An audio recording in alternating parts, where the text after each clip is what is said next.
సభా సరస్వతి నమస్సులు. ఎందరో మహానుభావులు అందరికీ వందనాలు. ముఖ్యంగా నా అడుగు ఎప్పుడూ ముందుకే అన్నటువంటి ఆ పుస్తకం పేరును చదవగానే నాకు అబ్దుల్ కలాం గారు గుర్తొచ్చారండి. ఎందుకంటే ఆయన తుది శ్వాస తరగతిలో విద్యార్థులకు బోధిస్తూనే, తరగతిలో విద్యార్థులకు జ్ఞానాన్ని పంచుతూనే ఆయన మరణించారు. ఆ పుస్తకం యొక్క పేరును చదవగానే ఒక చైతన్యం నాలో స్ఫురించింది.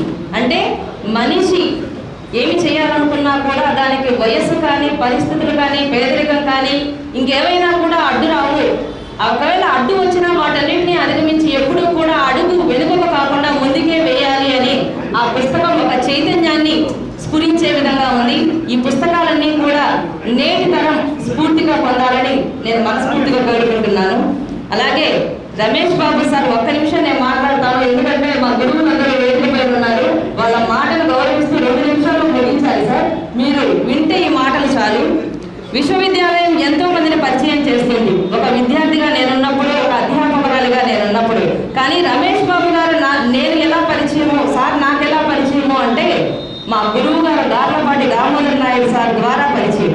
ఎందువల్ల అంటే డాక్టర్ మస్తానమ్మలు తిరుపతిలో మన రమేష్ బాబు సార్ లాంటి వాళ్ళైనా, మౌని సార్ లాంటి వారైనా దామోదర్ నాయుడు శిష్యురాలుగా మాత్రమే చూస్తారు.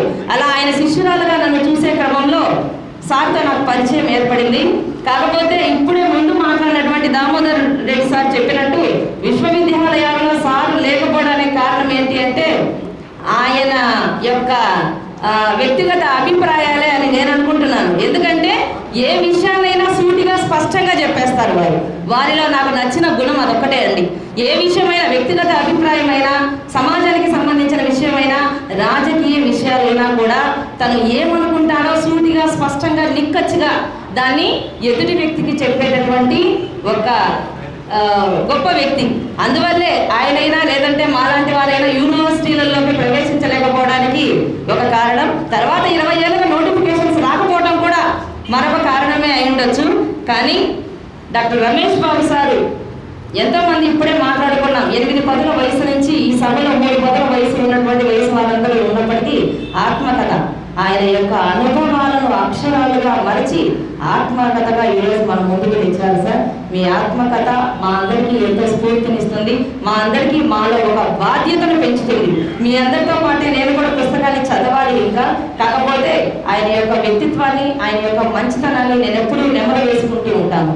ఈరోజు ఏ సాహిత్య కార్యక్రమం తిరుపతిలో జరిగినా ఆయన ఖచ్చితంగా ఆ కార్యక్రమంలో పాల్గొంటారు. తెలుగు చదువుకొని తెలుగు భాష ద్వారా ఉద్యోగాలను పొందినటువంటి డిగ్రీ కాలేజ్ లెక్చరర్స్ కానీ, జూనియర్ కాలేజ్ లెక్చరర్స్ కానీ, యూనివర్సిటీలలో పనిచేసే అధ్యాపకులు ఎంతో మంది ఉన్నారు. కానీ ఎంతమంది ఈరోజు సాహిత్య కార్యక్రమాలకు వస్తున్నారు? తెలుగు భాష పైన ఎంతమందికి మమకారం ఉంది? అదేమో మనము ప్రశ్నార్థకంగా క్వశ్చన్ మార్కులు పెట్టాలి. కానీ రమేష్ బాబు సార్ తిరుపతిలో ఏ సాహిత్య కార్యక్రమం జరిగినా, ఎవరు ఏ కార్యక్రమాన్ని నిర్వహిస్తున్నా తనని ఆహ్వానిస్తే ఖచ్చితంగా ఆ కార్యక్రమానికి వచ్చి ఆ కార్యక్రమానికి తన యొక్క ఆశీస్సులు ఇస్తూ ఉంటారు. కాబట్టి అలాంటి గొప్ప వ్యక్తి తన అనుభవాలన్నింటినీ కూడా ముందుకు నడిపిస్తూ రాసినటువంటి ఆత్మకథకు రాసినందుకు వారికి అభినందనలు తెలియజేస్తూ, ఇంతటి గొప్ప కార్యక్రమంలో ఎంతో మంది గురువులు ఈ సభలో ఉన్నారు. ఎంతో మంది తిరుపతి ప్రముఖులు, పెద్దలు అందరూ కూడా ఉన్నారు. మీ అందరితో ఈ 4 మాటలు పంచుకునే అవకాశాన్ని నాకు ఇచ్చినందుకు డాక్టర్ రమేష్ బాబు గారికి అభినందనలు, శుభాకాంక్షలు, కృతజ్ఞతలు తెలియజేస్తూ సభకు నమస్కారం. ధన్యవాదాలండి. ఇప్పుడు జ్ఞానశేఖర్ గారు. Ladies and gentlemen, esteemed guests, dear classmates, I am honored to celebrate the remarkable achievement of our dear friend Dr. Ramesh Babu as he launches his autobiography. Dr. Ramesh has always been an inspiration to us. His academic excellence, earning PhD, postdoctoral degree, is a testament to his dedication and perseverance. As a motivational speaker, he has touched countless lives, spreading positively and empowerment. His passion for inspiring others is truly admirable. On a personal note, I am thrilled to see how life has blossomed for Dr. Ramesh. His daughters studying in US make us proud, reflect the values of hard work and excellence he has installed in them. The autobiography is more than a milestone. It's a legacy. Dr. V.S. Ramesh Babu shares his journey, lessons learned, and dreams, offering us valuable insights. We are classmates. As classmates reuniting after 40 years, we are reminded of the bonds we formed and dreams we chased. Dr. Ramesh's story encourages us to pursue our passions, no matter the challenges. Congratulations, Dr. Ramesh. We are proud of you. Some adjectives that come to my mind when his success. He is humble, he is friendly, honest, energetic, submissive, down to earth, and respected, inspirational. I am fortunate to have Dr. Ramesh in my life. Thank you. Thank you very much. Now I request Professor Bhupati Naidu, the Registrar of Sri Venkateswara University, to speak. అందరికీ నమస్కారం. నా అడుగు ముందుకే అనే పుస్తకావిష్కరణకు నన్ను ఆహ్వానించినందుకు doctor Ramesh Babu గారు, మా అన్న, నా ప్రత్యేక ధన్యవాదాలు. సారు 2 minutes అన్నాడు, ఇంకా ముందుగానే ముగిచ్చేస్తాను సార్. నాకు ఆ బుక్ పంపించినప్పుడు నేను మొదట ఒక 10 పేజీలు మాత్రమే చూశాను. అందులో ఒక విషయం ఉంది. బడిలో నేర్పనిది, జీవితాంతం కావాల్సినది. అంటే మనకు ఏ దీనికైనా ధనం కావాలి. అది ఉద్యోగం వలన కావచ్చు, వ్యాపారం వలన కావచ్చు, ఏ దీని వలన కావచ్చు, మనకు ధనం అనేది ప్రతి ఒక్కదానికి అవసరము. దాన్ని ఆయన సక్సెస్ఫుల్గా దాన్ని సాధించాడు. యూనివర్సిటీలో చదివిన ప్రతి ఒక్కరికి యూనివర్సిటీలో ఉద్యోగాలు అనేవి అది అసాధ్యం. దీంట్లో చాలా కారణాలు ఉండొచ్చు. ఎక్కువ మెరిట్ ఉన్న వాళ్ళకి చాలామందికి రాకపోవచ్చు. ఇవన్నీ సర్వసాధారణమే. రాకపోయినా దానికి చాలామంది ఉద్యోగం రాలేదనేసి కృంగిపోతుంటారు. అవన్నీ జయించి ఆయన ఒక వ్యాపారవేత్తగా, ఆయన జీవితంలో సక్సెస్ఫుల్ ఎంటర్ప్రెన్యూర్గా ఆయన చాలా సాధించాడు. వాళ్ళ పిల్లలు కూడా బాగా సెటిల్ అయ్యారు. కానీ ఈ మధ్య మా డిస్టెన్స్ ఎడ్యుకేషన్లో ఎంఎస్సి సైకాలజీ, అదేవిధంగా ఎంఏ ఇంగ్లీష్ కూడా కంప్లీట్ చేశాడు. ఉద్యోగం రాలేదనేసి ఆయన ఏమి ఎడ్యుకేషన్ వదిలేదు. చాలా కాలేజెస్లో ఈ పర్సనాలిటీ డెవలప్మెంట్ కూడా ఈ మధ్యలో ప్రతి కాలేజీలో క్లాసెస్ కూడా చెప్తూ పిల్లలందరినీ కూడా ఈ అవేర్నెస్ ప్రోగ్రామ్స్ కండక్ట్ చేస్తూ వాళ్ళ జీవితంలో ఏ విధంగా పైకి రావాలి అని ఇప్పుడు కూడా ప్రతిరోజు ఏదో ఒక విధంగా ఆయన విద్యార్థులకు ఆయన నేర్చిన విద్యని చెప్తూ ఉంటాడు. ఈ అవకాశం కల్పించిన పెద్దలందరికీ నా నమస్కారాలు. Thank you. Thank you, Bhupati. Dr. Sakam Sudhakar. సభాధ్యక్షుడు, మిత్రులు, ప్రొఫెసర్ కిరణకాంత్ గారికి, ఈ సభకు ముఖ్య కారకుడు రమేష్ బాబుని ఫస్ట్ టైం వింటున్నాను నేను. ఎప్పుడు రమేష్ అనేవాడిని.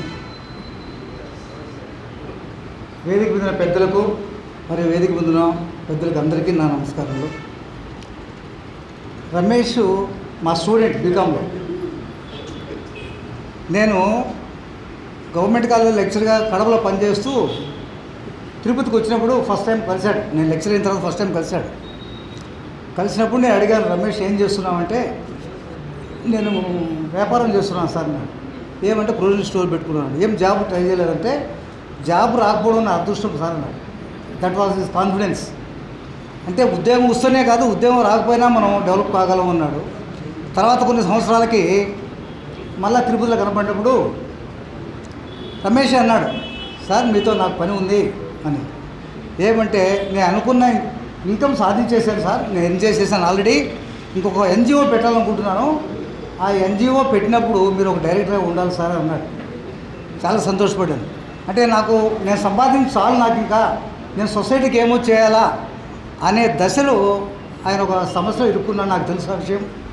యాక్చువల్గా అటువంటి సమస్య మనకు సాధారణంగా ఎదురైతే జనరల్గా ఇంట్లోంచి అడుగు కూడా పెట్టం. కానీ ఆ పరిస్థితులు ఆయన ఎప్పుడున్నాడు ముందుకే అని ఆత్మకథ రాశాడంటే చాలా విలుపలు ఉంది, చాలా ధైర్యం ఉంది, సొసైటీకి ఎంతో కొంత ఎప్పుడూ కాంట్రిబ్యూట్ చేయాలనే మనస్తత్వం ఉంది. అటువంటి రమేష్ నాకు స్టూడెంట్ కావడము, నాతో పరిచయం ఉండడం నాకు అదృష్టంగా భావిస్తున్నాను. ఈ ఒక్క విషయాన్ని మీతో పంచుకునే అవకాశం ఇచ్చిన మీ అందరికీ నా ధన్యవాదాలు. Thank you. Thank you. అధ్యక్షుల వారికి, మా విశ్వవిద్యాలయ ఉపకులపతి ఆచార్య అప్పారావు గారికి, రిజిస్ట్రార్ ఉపనాయుడు గారికి, ముందున్నటువంటి పెద్దలకి, వయసు రీత్యా కూడా ప్రయాసమైనటువంటి అందరికంటే చిన్నవాడిని కాబట్టి లాస్ట్ నుంచి చేస్తారు. మీరు కోట పురుషోత్తం గారు మాట్లాడిన తర్వాత 2 చేతులు ఆయన శ్రీనివాస్ గారు చెప్తా జోబులో పెట్టుకుని వెళ్ళిపోదాం అనుకున్నాము. ఇంక పుస్తకం అనేటువంటి సమీక్షించాల్సినటువంటి అవసరం లేదనిపించింది. అయినా సరే రమేష్ గారు దాదాపుగా 1 సంవత్సరం కిందటే సోదరా నేను ఒక పుస్తకం రాస్తున్నాను, దాన్ని మీరు మాట్లాడాలి దానిపైన అని చెప్పి ఒక అవధాన సందర్భంలో ఆమదాల మురళి సభలో అడిగారు. తప్పకుండా సార్ అని చెప్పి చెప్పడం, ఆ తర్వాత ఆ పుస్తకం ఒక 15 రోజుల కిందట రావడం, దానికి సంబంధించి నాకు చేర్చడం అనేటువంటిది జరిగింది. అయితే ఈ సందర్భంగా నాకు అర్థమైంది ఏంటంటే, తిలక్ అనేటువంటి కవిని, బాలగంగాధర్ తిలక్ని తపాలా బంట్రోతు అంటే పోస్ట్ మ్యాన్ పైన ఒక కవిత రాయమని చెప్పి అడుగుతారు.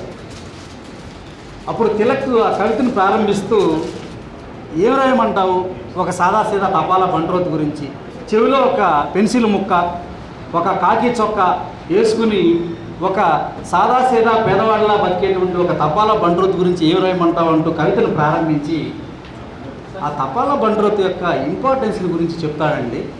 ఆ తపాలా బంట్రోతు కోసం ఎవరెవరు ఎలా ఎదురు చూస్తారనేటువంటి విషయాన్ని సంఘటన వారిగా ఎదురు చూస్తారు, చెప్తాడు. మిలిటరీలో పనిచేసినటువంటి కొడుకు ఉత్తరం కోసం 1000 కళ్ళతో ఎదురు చూసినటువంటి ముసలి తల్లికి ఆ తపాలా బంట్రోతు దేవుడు.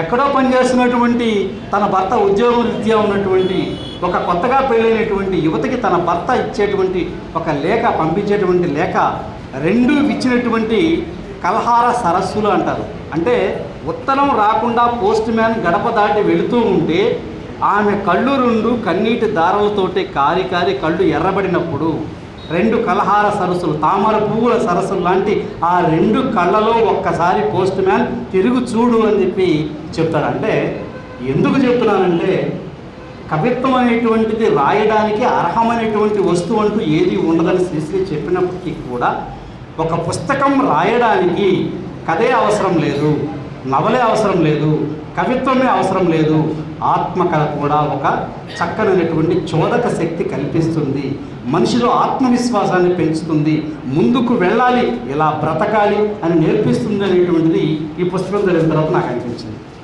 248 పుటల పుస్తకం, మల్టీ కలర్, పూర్వ జ్ఞాపకాలు నెమరు చేసుకుంటూ ఒక్కొక్క ఘటనని చెప్పుకుంటూ పోయి 4 ఘట్టాలుగా రమేష్ బాబుది మొత్తం ఈ ఆత్మకథను చెప్పుకున్నటువంటి సందర్భం చాలా ముచ్చటగా చెప్పుకుంటూ వచ్చారు. బాల్యం, విద్యాభ్యాసం, తన యొక్క కుటుంబ నేపథ్యాన్ని ఒక భాగంగా అనుకుంటే, విశ్వవిద్యాలయంలో చదువు, పరిశోధన, ఉద్యోగ ప్రయత్నం అది రాకపోవడం 2వ ఘట్టం అనుకుంటే, వ్యాపారంలో ఒక పిహెచ్డి చదివినటువంటి వ్యక్తి ఒక కిరాణా షాపుని పూర్తిగా నడపడం అనేటువంటిది 3వ ఘట్టం. 4వ ఘట్టంలో ఇప్పుడు కూతుర్లు ప్రయోజకురాలు అయిన తర్వాత ఆయన విదేశీ పయనం, ఇలాంటి 4 ఘట్టాలతో ఈ పుస్తకం నడిచింది. చాలామంది ఇందులో ఉన్నటువంటి విషయాన్ని చెప్పేశారు, ఆ విషయాల జోలికి నేను పోట్ల. ఎన్టీ రామారావు గారితో కలిసిన భోజనం, ఏఎన్ఆర్తో కలిసి ఇట్లా ఫెలోషిప్కి సహకారం అందించంటే ఆయన సహజసిద్ధంగానే తిరస్కరించడం, ఇటువంటి విషయాలన్నింటినీ కూడా ప్రస్తావించారు. వాటి జోలికి నేను వెళ్ళట్లేదు. అయితే ఇక్కడ ప్రధానంగా రమేష్ గారి జీవితంలో చూసినప్పుడు ఉపాధ్యాయ కుటుంబానికి, తల్లి ఉపాధ్యాయురాలు, తండ్రి ఉపాధ్యాయుడు, అలాంటి వాళ్ళ యొక్క బిడ్డలు వచ్చేటువంటి సమస్యలు ఏంటనేటువంటిది చాలామందికి అర్థం కాదు. పేదరికంతో వచ్చాం, చెప్పులు లేకుండా వచ్చాం అనేటువంటిది మనం ఇందాక మాట్లాడుకున్నాం. కానీ ఒరే ఇతను అయ్యవారి కొడుకు అనేటువంటి ముద్ర పడిన తర్వాత ఆ అయ్యవారి కొడుకు సరిగ్గా చదవకపోతే మొత్తం స్కూల్ అంతా ఏ విధంగా ఏలెత్తి చూపిస్తారనేటువంటి బాధ ఏంటో రమేష్ గారి పుస్తకం చూసిన తర్వాత అర్థమవుతుంది.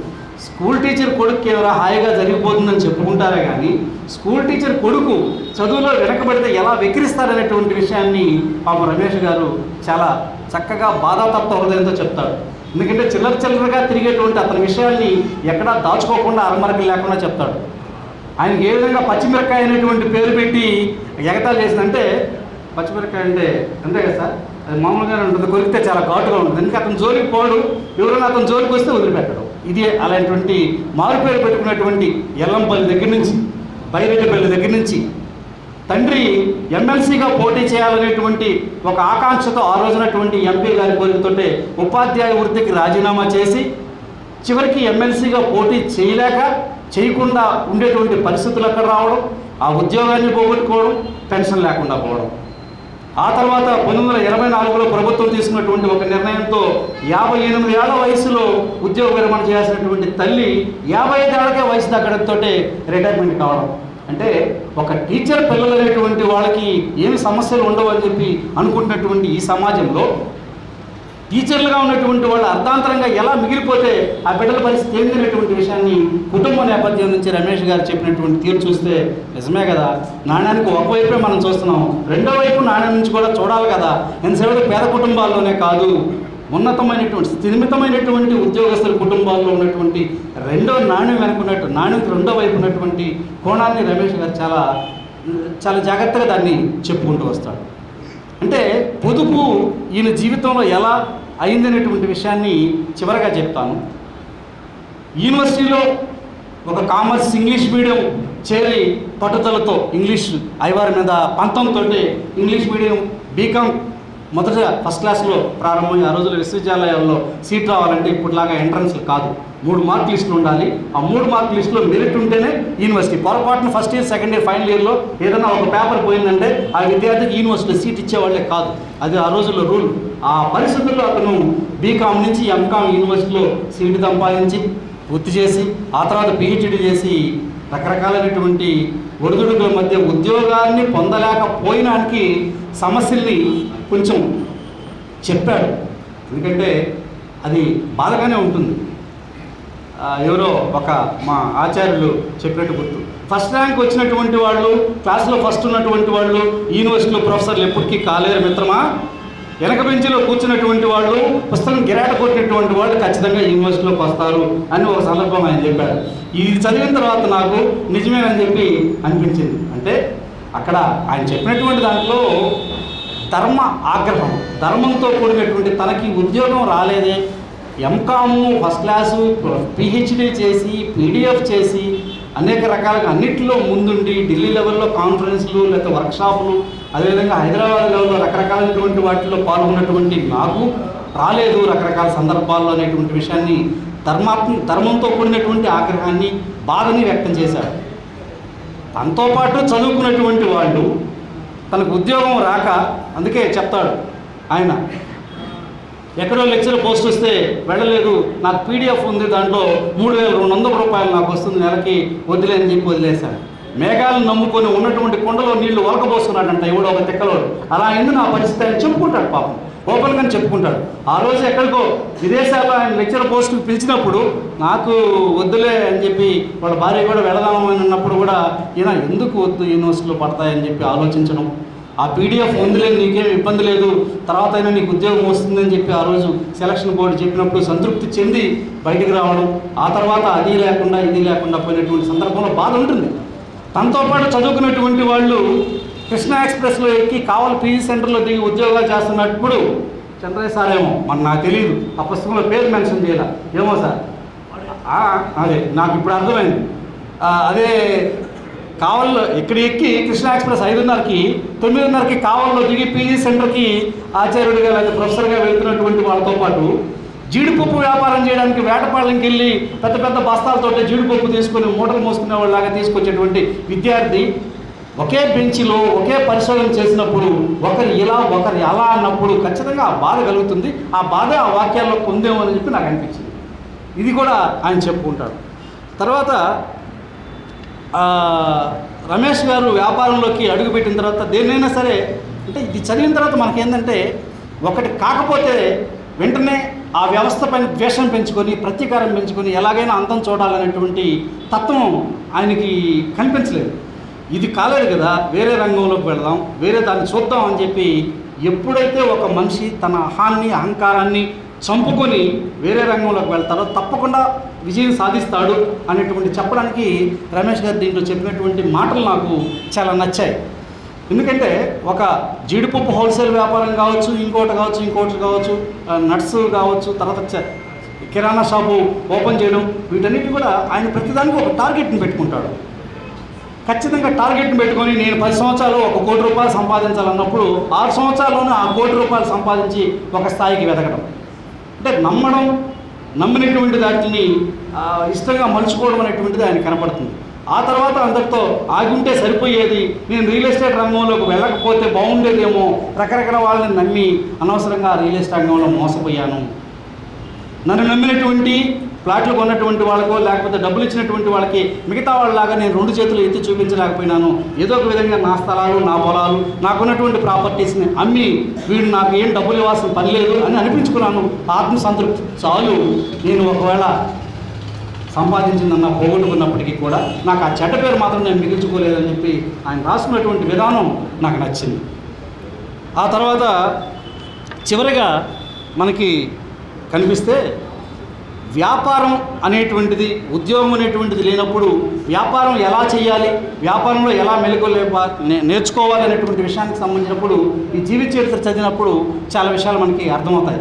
ఎందుకంటే రమేష్ గారు రాసేటప్పుడు వాక్యంలో చాలా ఉటంకప్పులు ఇస్తూ వస్తాడు. నెపోలియన్ గురించి చెప్తాడు, అలాగే అమెరికా అధ్యక్షుడు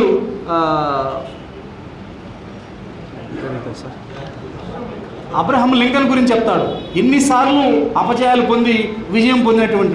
అబ్దుల్ కలాం గురించి చెప్తాడు, అమితాబ్ బచ్చన్ గురించి చెప్తాడు, చిరంజీవి గురించి చెప్తాడు. ఛాలెంజ్ సినిమాలో ₹1 దగ్గర నుంచి మొదలుపెట్టి కోటిగా మారినటువంటి, అంటే ప్రతి సన్నివేశాన్ని సమకాలికంగా వచ్చినటువంటి సినిమాలని చూసినాడు, సమకాలీనంగా పతనమైనటువంటి వ్యక్తుల్ని చూశాడు, సమకాలీనంగా ఆదర్శంగా ఎవరిని తీసుకోవాలనేటువంటి విషయాన్ని తీసుకున్నాడు.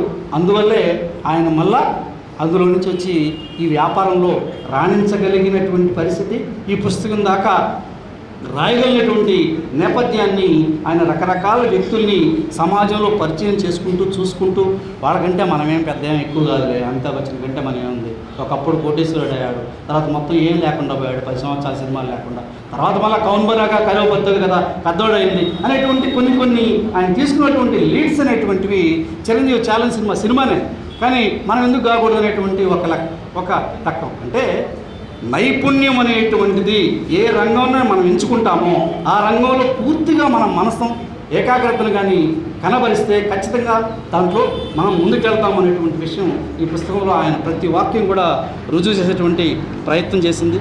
అలాగే ఇక్కడ కొన్ని వాక్యాలు రాస్తారు రమేష్ గారు. అక్కడ వయసుతో పాటు వచ్చినటువంటి ఫిలాసఫీనో లేకపోతే జీవితం నేర్పించినటువంటి పాఠాలు మనకు తెలియదు, కానీ జీవితం కఠినమైంది, విరిగిన రెక్కలతోనైనా ఎగరాల్సిన పరిస్థితి వచ్చినప్పుడు ఎగరాల్సిందే.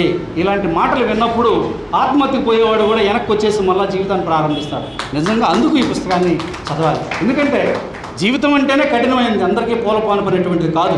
రెక్కలు విరిగిపోయినప్పుడు కూడా ఎగరాల్సి వస్తే ఎగరాల్సిందే అనేటువంటి విషయం చెప్పడం అంటే అది సామాన్యమైనటువంటి విషయం కాదు. జీవితంలో నుంచి, అనుభవంలో నుంచి ఆయన తీసుకొచ్చినటువంటి మాటగా నాకు అర్థమైనటువంటి పరిస్థితి. అలాగే రమేష్ గారి యొక్క జీవిత చరిత్ర మొత్తాన్ని మనం చూసినప్పుడు ఆయన నోటీస్ బోర్డులో అటుకిచ్చినటువంటి కాగితాలు జాగ్రత్తగా సేకరించి వెనక పక్క రఫ్ వర్క్ ఉపయోగించుకునేటువంటి దగ్గర నుంచి పొదుపు అనేటువంటిది ఎలా ఉంది అనేటువంటి విషయాన్ని నేను చూశాను. క్రోనలాజికల్ ఆర్డర్ అందులో రాసుకున్నారు సార్ మీరు. నోటీస్ బోర్డులో ఉన్నటువంటి డేట్ అయిపోయిన తర్వాత అవి తీసుకొని అవన్నీ కూడా కుట్టుకొని రఫ్ పేపర్లుగా ఉపయోగించుకోవచ్చు అనేటువంటి విషయం మనకి ఎప్పుడో రాజేంద్ర ప్రసాద్ సినిమా గుర్తొస్తుంది చూసిన తర్వాత. పలమనేరు నుంచి సైకిల్ దొక్కొని నేరుగా బస్సు పైన వేసి రావచ్చు. ఎందుకు 110 కిలోమీటర్లు సైకిల్ దొక్కొని తిరుపతికి వచ్చినటువంటి పొదుపాయనలో మళ్ళీ లగేజ్ మొత్తం వెనక పెట్టుకొని మొత్తం కావాల్సినటువంటి అన్నీ కూడా ఆ తర్వాత వ్యాపారం చేసేటప్పుడు కూడా నెలకి 6 లీటర్లే అంతే. 6 లీటర్ల కంటే ఎక్కువైపోయిందంటే బండి పక్కన పెట్టి నడిచిపోతున్నాడు అంతే. అలాంటి క్రమశిక్షణ నేర్చుకోవడం వల్లే నేను సంపాదించగలిగాను, వ్యాపారంలో ఉన్నటువంటి దీంట్లో నేను సక్సెస్ కాగలిగాను అనేటువంటి విషయం చెప్పినప్పుడు, అంటే జీవితంలో తల్లిదండ్రుల ద్వారా ఎదురైనటువంటి కొన్ని సమస్యలు, ఎదురు దెబ్బలు కావచ్చు, తనకు ఉద్యోగరీత్యా కావచ్చు, ముందు నుంచి ఉన్నటువంటి అలవాటు పడినటువంటి పొదుపు లక్షణాలు అనేటువంటివి కావచ్చు, ఇవన్నీ కూడా ఆయనకి కొంతమంది చూసి వాటిని హేళన చేసినా అవి నాకు జీవితంలో ఎదగడానికి చాలా ఉపయోగపడ్డాయి అనేటువంటి విషయాన్ని చెప్పుకుంటున్నప్పుడు చాలా చక్కగా అనిపించినటువంటిది. కాబట్టి ఇలా చెప్పుకుంటూ పోతే మనం దాదాపుగా నేను 248 పేజీల పుస్తకానికి సంబంధించి ఒక 2.5 గంట ప్రతి సంఘటనని, ప్రతి సన్నివేశాన్ని తీసుకొని మాట్లాడవచ్చు. అధ్యక్షులు వారు మాకు క్లుప్తంగా చెప్పారు కాబట్టి ఇంతటితో, అంటే ఏదైనా కూడా అది ప్రతి ఒక్కటి కూడా మనం ఇందులో ఉన్నటువంటి ఆయన జీవిత చరిత్రను చూసినప్పుడు, కుటుంబ నేపథ్యాన్ని నుంచి కొన్ని సమస్యలు ఎదురైనప్పుడు కుంగిపోలేదు, ఉద్యోగ విషయమై ఎదుర్కొన్నప్పుడు అక్కడ ఆగిపోలేదు, వ్యాపారంలో సక్సెస్ అయ్యి తర్వాత డబ్బు అనేటువంటిది కోల్పోయినప్పుడు అతను ఎక్కడా కూడా ఆగిపోలేదు. కాబట్టి మనిషి అనేటువంటి వాడు ఆగిపోతే అక్కడితో పతనం అయిపోతాడు. ఆగిపోకుండా ముందుకు వెళ్ళినప్పుడే తప్పకుండా ఏ మనిషి అయినా సరే ప్రతి ఒక్కరూ విజయం సాధిస్తారనేటువంటిది ఈ పుస్తకంలో నేను చూసిన తర్వాత నాకు కనిపించినటువంటి సారాంశంగా నాకు అనిపించింది. అటు ఈ అవకాశం ఇచ్చినటువంటి సభకు మరొకసారి ధన్యవాదాలు తెలియజేసుకుంటూ నమస్కారం.